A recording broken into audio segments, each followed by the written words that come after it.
بسم الله الرحمن الرحيم. الله ولي الذين آمنوا يخرجهم من الظلمات إلى النور.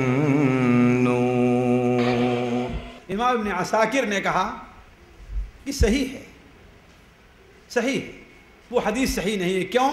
اس لیے کہ اللہ کے رسول کے زمانے میں یزید بن معاویہ پیدا ہی نہیں ہوا تھا، اس لیے مگر جھوٹے کو یادداشت نہیں رہا کرتی ہے. حدیث جھوٹی کر کے کیا بیان کیا؟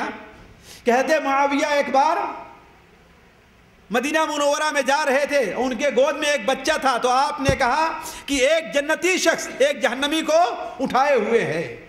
تو بھلا بتائیے یزید بن معاویہ اللہ کے رسول کے انتقال کے 14 سال بعد پیدا ہو رہا ہے، 15 سال کے بعد پیدا ہو رہا ہے، تو آپ نے کیسے اسے دیکھ لیا گود میں اٹھائے ہوئے؟ تو یہ خواب امام ابن عساکر نے اپنے کسی خاص جس سے ڈائریکٹ اس سے بیان کیا ہے. امام ابن کثیر نے اس معاملے پر اپنے موضوع کو ختم کیا ہے، اور میں اپنے موضوع کو اسی پر ختم کرتا ہوں. اس لیے نہیں کہ یزید سے ہمیں محبت، اگر یزید کو معاف کر دے میرا کوئی نقصان ہے؟ آپ کا کوئی نقصان ہے؟ اللہ تعالیٰ قدرت سے بعید ہے؟ کوئی بعید نہیں ہے. اور امام ابن کثیر کا اس بات پر اپنے موضوع کو ختم کرنا یہ اس بات کی دلیل ہے کہ امام ابن کثیر رحمہ اللہ یزید کو جہنمی اور کافر اور ملعون نہیں سمجھتے ہیں. ملعون کا معنی کیا ہے؟ اللہ تعالیٰ کی رحمت سے دور ہو گیا، یعنی جہنم میں چلا گیا ہے، نعوذ باللہ من ذالک، یہ معنی ہے. جیسا کہ اخبارات نے لکھا کہ امام ابن کثیر اس کو ملعون کہنا جائز قرار دیتے ہیں، جب ہم ملعون نہیں کہتے ہیں. تو عرض کرنے کا مقصد یہ ہے کہ یہ چند باتیں یزید ابن معاویہ سے متعلق تھیں جو ہم نے آپ کے سامنے رکھی. میں سمجھتا ہوں کہ میں اولاً تو اس موضوع کو جیسا ادا کرنا چاہیے ادا نہیں کرتا، اس لیے کہ ایک مجلس میں ادا نہیں ہو سکتا یہ بات ہے، ایک چیز. دوسری چیز یہ ہے کہ یہ موضوع اس قدر لوگوں کے دماغ کو خراب کیے ہوئے ہے کہ ہمارے یہاں تو تو بلکہ بعض سیاسی لیڈر جو تھے وہ اصل میں شیعہ تھے، محمد علی جوہر وغیرہ، انہوں نے تو یہاں تک کہہ دیا ہے نا کہ قتل حسین اصل میں مرگ یزید ہے، قتل حسین اصل میں مرگ یزید ہے، اسلام زندہ ہوتا ہے ہر کربلا کے بعد.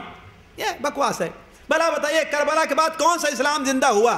مسلمانوں کے اوپر مصائب اور پریشانیاں آتی رہیں. مسلمان اس قدر خانہ جنگی کے اندر مشغول ہو گئے، اس قدر خانہ جنگی میں بھڑ گئے کہ ایک بھائی دوسرے بھائی کی گردن کاٹنا شروع کر دیا. یہ کون سا اسلام زندہ ہوا ہے؟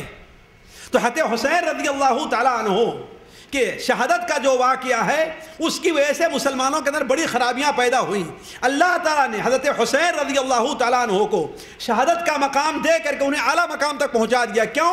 اس لیے کہ وہ تھوڑی دیر کے لیے اگر تسلیم بھی کر لیا جائے کہ جب مکہ مکرمہ سے چلے تھے تو ان کا مقصد حکومت حاصل کرنا تھا، ان کا مقصد چلو یزید کی بیعت کو توڑنا تھا، تھوڑی دیر فرض کر لیجئے.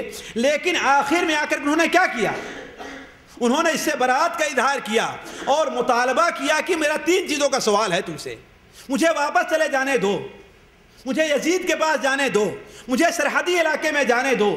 لیکن ان کوفی جن لوگوں نے خط لکھا تھا، جو محبت کا دعویٰ کرتے تھے، جنہوں نے آپ کی اطاعت اور آپ کی مدد کے لیے طلاق کی اور عتاق کی قسمیں کھائی تھیں، ان لوگوں نے آپ کو نہ صرف شہید کیا بلکہ آپ کے خاندان والوں میں ایک شخص کے علاوہ کسی ایسے سمجھدار آدمی کو نہیں چھوڑا جو گواہی دے سکے یزید کے سامنے کہ ان لوگوں نے خط لکھ کر کے ہم لوگوں کو بلایا تھا.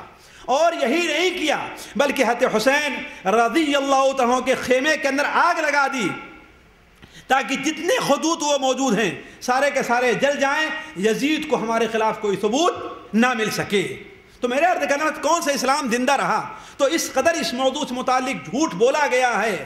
ہمارے بعد اردو کے تاریخ لکھنے والے لوگوں نے اس طریقے سے اس سلسلے مبالغہ آمیزی سے کام لیا ہے کہ علامہ الحفیظ، اور بدبختی سے اردو میں مرثیہ خوانی کا ایک نظام اور ایک شعبہ چل چکا ہے اردو ادب کے اندر. اور سارے کے سارے چاہے میر انیس ہوں یا مرزا دبیر، اولاً تو یہ دونوں پکے شیعہ تھے. اس بات کو ہمارے ادبا کو سمجھنا چاہیے، علماء کو سمجھنا چاہیے کہ میر انیس اور مرزا دبیر یہ دونوں کے دونوں کیا تھے؟ پکے شیعہ تھے. اور اپنے پورے مرثیہ کے اندر کربلا ہی کا واقعہ زیادہ تر لوگوں نے بیان کیا ہے، اور انہی چیزوں نے ہمارے بہت سے اہل سنت والجماعت جن کا موقف یزید کے بارے میں وہ ہونا چاہیے جو ہم نے اہل سنت والجماعت کے علماء کے اقوال پیش کیے، ان سے بھی ان کا دماغ خراب ہے۔ کیوں؟ اس لیے کہ انسان کوئی بھی ہے، نیک ہے یا برا ہے، فطری طور پر اسے حضرت حسین رضی اللہ عنہ سے محبت ہے، اور ان سے محبت رکھنا ایمان کا ایک جز ہے۔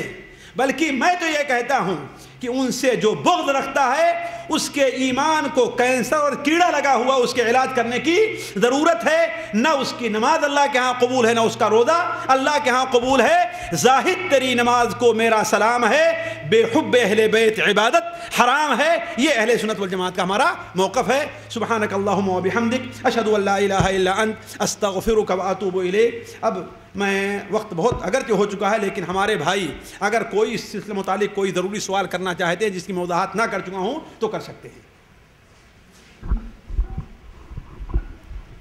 جزاکم اللہ خیر، حسن الجزاء۔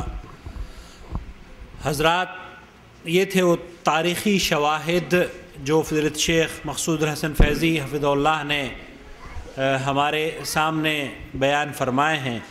اللہ رب العالمین شیخ کے علم و عمل میں اضافہ فرمائے، شیخ کو جزائے خیر سے نوازے، اور دین اسلام کی اسی طرح صحیح تربیت کرنے کی ہم لوگوں کی امت مسلمہ کی مزید توفیق عطا فرمائے۔ ہمیں امید ہے یہ آج کی آواز ان اشخاص تک جو اس مسئلے میں افراد و تفرید کا شکار ہیں، انشاءاللہ تعالی انہیں اہل سنت والجماعت کا موقف اختیار کرنے، اسے سمجھنے اور اس پر گامزن رہنے کی انشاءاللہ تعالی توفیق سے اللہ رب العالمین انہیں نوازے گا۔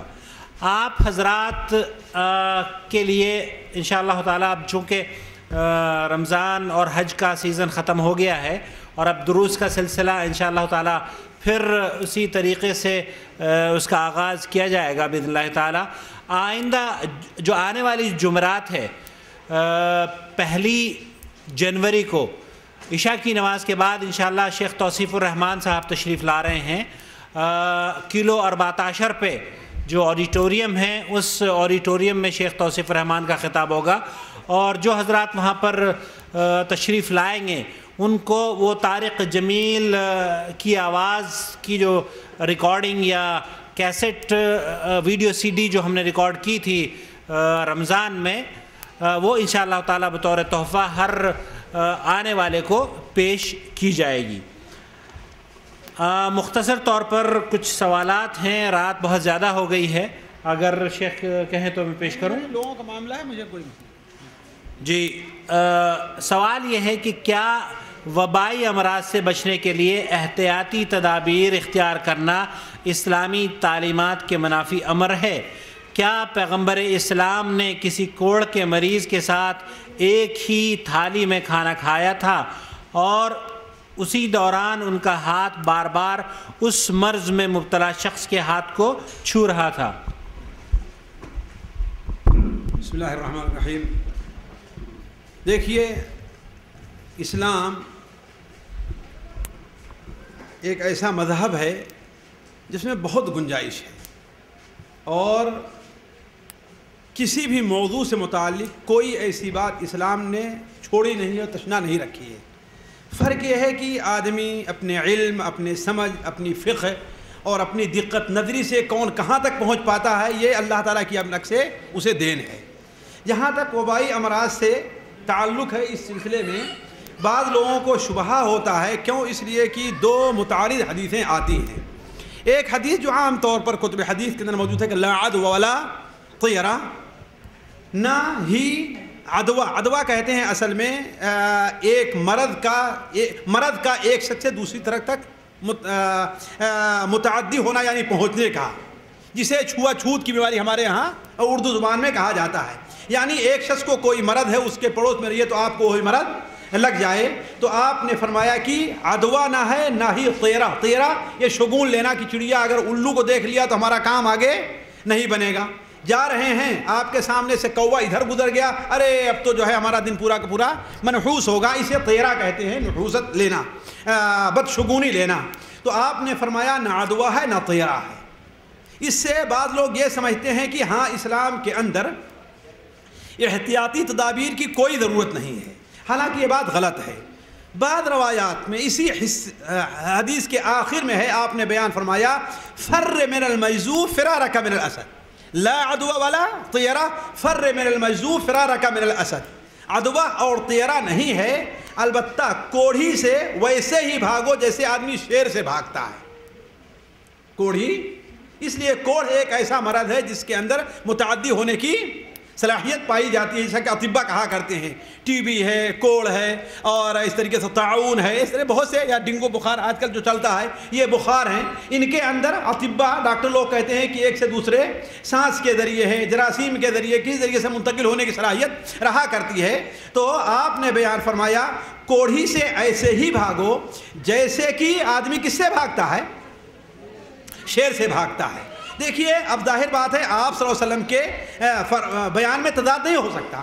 آپ نے ایک طرف تو کہا کہ نہ عدوہ ہے، یعنی کسی مرد کا متعدی ہونا ہے، اور نہ بدشگونی ہے، اور پھر آپ ہی فرما رہے ہیں کیا کہ کوڑھی سے ایسا بھاگو جیسا کہ شیر سے بھاگتا ہے، تو کیا مطلب ہوگا؟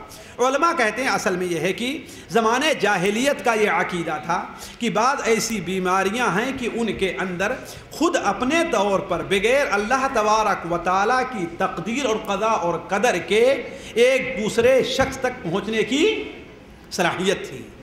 تو اسلام نے اس چیز کا کیا، ہر چیز اللہ تعالیٰ کی تقدیر سے ہے کہ نہیں؟ اگر تمہارے گھر کے اندر کوئی کوڑھی ہے، تمہارے گھر میں کوئی ٹی بی کا مریض ہے، تو اس کا مطلب نہیں کہ اسے نکال کر کے کہیں ہاسپٹل کے اندر پھینکا ہو، اس کی تم خدمت نہ کرو یا گھر چھوڑ کر کے بھاگ جاؤ۔ نہیں، اگر تمہاری تقدیر کے اندر اس مرض کا لگنا ہوگا بھی تو تمہارے گھر میں کوئی کوڑھی نہیں ہوگا، پھر بھی تمہیں مرض لگ جائے گا، ہے کہ نہیں؟ اس لیے کہ جتنے لوگوں کو ٹی بی ہوتی ہے، کوئی ضروری نہیں کہ ٹی بی انہیں کسی کے پاس ہی سے ہو کر کے آئی ہو، ان کے اندر کوئی خرابی تھی، اس سے پیدا ہو گیا۔ تو آپ نے بیان فرمایا کہ اس کا یہ مقصد نہیں ہے، احتیاطی تدبیر کرو، فر من المجذوب، بھاگو، لیکن یہ نہ سمجھو کہ بغیر اللہ تعالیٰ کی تقدیر کے تمہیں کوئی چیز پہنچ جائے گی۔ آگ کے اندر کیا ہے؟ انسان جلانے کی طاقت ہے نا، لیکن اس کا یہ معنی ہے کہ آگ میں کود جاؤ اور کہو میری تقدیر میں جلنا ہو جلیں گے، ورنہ اس کا مطلب کیا ہے؟ یعنی آگ سے بچنے کی تدابیر کرو۔ اسی طریقے سے یہ جو مرض کوڑھ وغیرہ ہے، اس سے بچنے کی تدبیر تو کرو، ہے نا، لیکن یہ نہ سمجھو کہ ہاں بغیر اللہ تعالیٰ کی تقدیر کے بھی تمہیں۔ تو احتیاطی تدابیر کی شریعت نے تعلیم دی ہے۔ البتہ جس حدیث کے بارے میں ذکر کیا ہے وہ حدیث تو اولاً ضعیف ہے، ایک چیز، دوسری چیز اللہ کے رسول صلی اللہ علیہ وسلم جیسا ایمان اور عام لوگوں کو نہیں ہو سکتا ہے۔ اگر کسی کے ساتھ کوئی ایسا معاملہ پیش آ گیا کہ اس کا باپ جو ہے اس کوڑھ کا مرض اس کو لاحق ہے، نعوذ باللہ من ذالک، تو اس کا مطلب نہیں کہ اپنے باپ کو چھوڑ کر کے، بلکہ اللہ پر توکل کر کے اس کے ساتھ رہے، اس کی خدمت کرے، اس کی مدد کرے، اس کو اس کے اوپر محمول کیا جائے، نہ یہ کہ یہ کہا جائے کہ ہاں بھائی جہاں پر ہمارے گھر میں، یعنی ہمیں اس گاؤں میں جانا ہے، اگرچہ وہاں پر وبائی مرض پھیلا ہوا ہے تو ہم وہاں پر جائیں گے، اگر ہماری تقدیر میں ہوگا تو لگے، نہیں لگے گا، یہ نہیں ہے۔ اسی لیے بخاری شریف کے اندر ہے کہ حضرت عمر بن خطاب رضی اللہ تعالیٰ عنہ، حضرت ابو عبیدہ، حضرت عمر خطاب شام کی طرف گئے تو ایک شہر کے اندر جب داخل ہونا چاہے تو معلوم ہوا کہ اس شہر کے اندر طاعون کا مرض پھیلا ہوا ہے۔ سارے لوگ آپس میں مشورہ کرنے لگے کہ آیا ہم اس شہر کے اندر جائیں یا نہ جائیں۔ کچھ لوگوں کا ہے کہ ہم جائیں گے، کچھ لوگوں کا تھا کہ ہم نہیں جائیں گے، بلکہ بعض لوگوں نے کہا کہ ہم چلیں گے، اگر ہماری تقدیر میں ہے تو ہمیں وہ مرض لگے گا، نہیں تو نہیں لگے گا۔ حضرت عمر رضی اللہ عنہ کی رائے تھی کہ نہ جایا جائے، نہ جایا جائے۔ تو لوگوں نے کہا کہ ارے آپ تقدیر سے بھاگتے ہیں؟ تو انہوں نے کہا کہ اللہ کی تقدیر سے، اللہ کی تقدیر کی طرف بھاگ کر کے میں جا رہا ہوں۔ اللہ کی تقدیر میں یہ بھی ہے کہ ایسی چیزوں سے احتیاطی تدابیر اختیار کرنا چاہیے۔ اتنے میں حضرت عبد الرحمن ابن عوف کہیں اپنے اونٹوں کو چرانے کے لیے گئے تھے، آ گئے، ان کے سامنے یہ معاملہ پیش ہوا تو انہوں نے کہا کہ ہاں ہم نے اللہ کے رسول صلی اللہ علیہ وسلم سے سنا ہے کہ اگر کسی شہر کے اندر، کسی گاؤں کے اندر، کسی جگہ پر طاعون پھیلا ہوا ہے تو وہاں تم جاؤ نہیں، اور جو وہاں پر موجود ہیں اس کے ڈر سے وہ وہاں سے بھاگے نہیں. دیکھ لیا نا کیوں؟ اس لیے کہ وہاں پر اگر چلے گئے اور آپ کو لگ گیا تو آپ کہیں گے اگر میں نہ آیا ہوتا تو مجھے یہ بیماری نہ لگتی. اور اگر آپ وہاں سے بھاگ کر کے جا رہے ہیں دو خرابی ہوگی. ایک تو یہ کہ اللہ پر توکل آپ کا کمزور، دوسرے یہ کہ آپ جس گاؤں میں پہنچ گئے ہیں اگر اس گاؤں میں خدا نہ خواستہ یہ مرض پھیل گیا تو لوگ کیا کہیں گے؟ یہی وہ مرض وہاں سے لے کر کے آیا ہوا ہے کہ نہیں؟ علماء نے بات لکھی ہے، یہی مرض وہ لے کر کے آیا ہوا ہے. اس لیے جس شہر میں ہو اگر اس شہر میں تعاون ہے تم بھاگو نہیں وہاں سے، اور اگر اس شہر میں تم ہو نہیں تو وہاں پر تم جاؤ نہیں. جی جزاک اللہ خیر. جو لوگ نماز میں رکوع میں شامل، اچھا موضوع پر ٹھیک ہے. ہاں آپ کے پاس کوئی سوال ہے؟ تحریر کیا آپ نے؟ اچھا چلیے پوچھ لیجیے. ہاں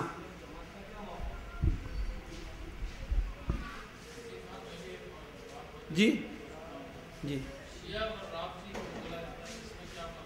اصل میں دیکھیے پہلے ان کے ساتھ آتے ہیں. آپ کے شروع میں شیعہ اور رافضی میں فرق تھا.